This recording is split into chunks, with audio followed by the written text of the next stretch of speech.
pour s'amuser un petit peu.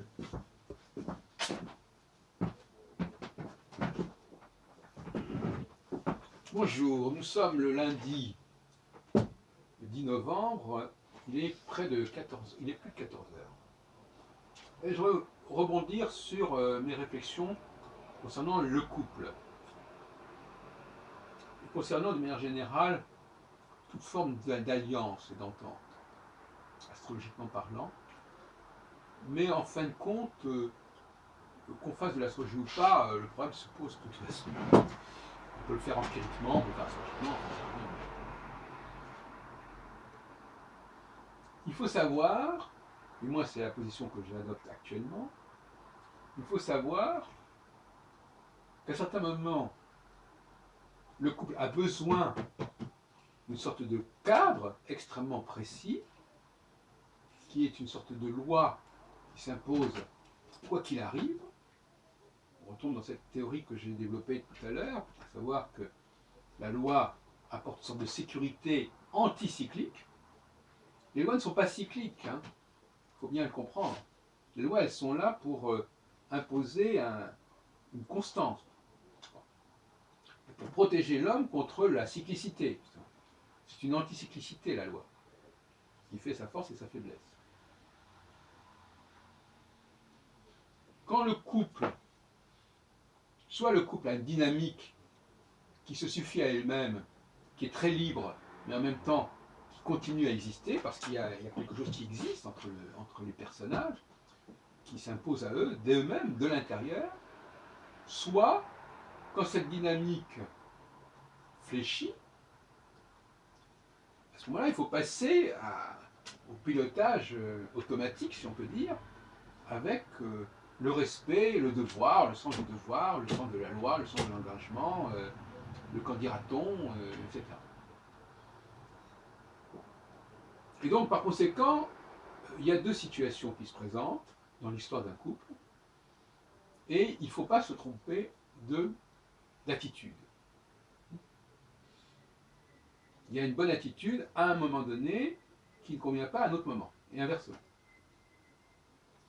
Quand on est dans une phase de liberté où les choses se réinventent quotidiennement de façon spontanée, il ne faut pas être lourd au niveau des contraintes.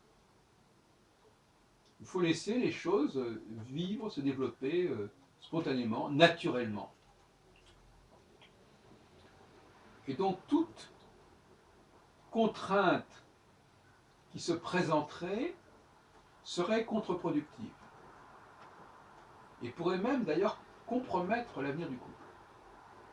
Précisément, donc c'est paradoxal.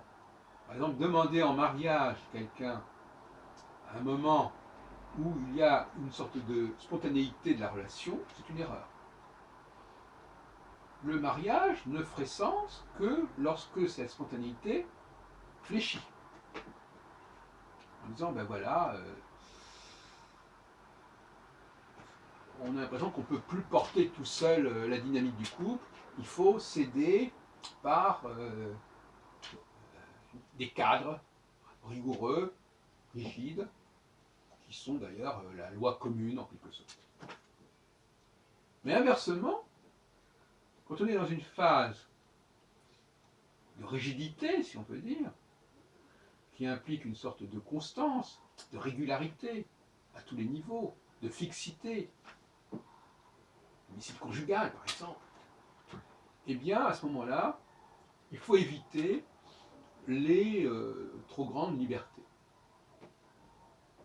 Il faut éviter de se laisser happer par quelque chose comme ça qui nous séduit, comme par exemple, bien entendu, une relation à côté, parallèle, une envie. Ça passera pas très bien. Alors que dans la phase précédente, qui est une phase de dynamique naturelle et spontanée, il y a une liberté de mouvement de part et d'autre qui fonctionne, et on ne va pas poser des critères rigides et rigoureux. Voilà. Et dans le champ politique, pour terminer ma petite prestation là, mon petit topo, mon petit selfie, Il faut savoir qu'à certains moments, il vaut mieux croire à une dynamique, laisser cette dynamique se développer sans introduire des critères trop rigides. Et c'est exactement ce qui se passe actuellement, d'ailleurs.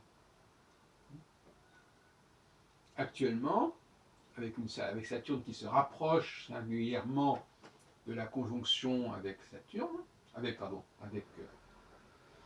Antares en l'occurrence, une des 4 étoiles fixes royales, qui se situe elle à 9 degrés du Sagittaire, alors que Saturne est actuellement presque à 0 degré du Sagittaire, enfin en tout cas il est autour de ça. Donc on est en phase conjonctionnelle, comme on dit dans notre jargon. Ça vaut sur tous les plans, c'est-à-dire laisser les gens, laisser les choses se faire spontanément, naturellement, sans interférer, sans faire intervenir le poids de la loi, de la règle. Hein. Bon. Et bon, voilà ce que je voulais dire. Bon, on en tirera les conséquences qu'on voudra. Mais il y a des temps pour. Il y a, comme dirait l'Ecclésiaste, il y a un temps pour chaque chose. Mais il n'y a rien de nouveau sous le soleil.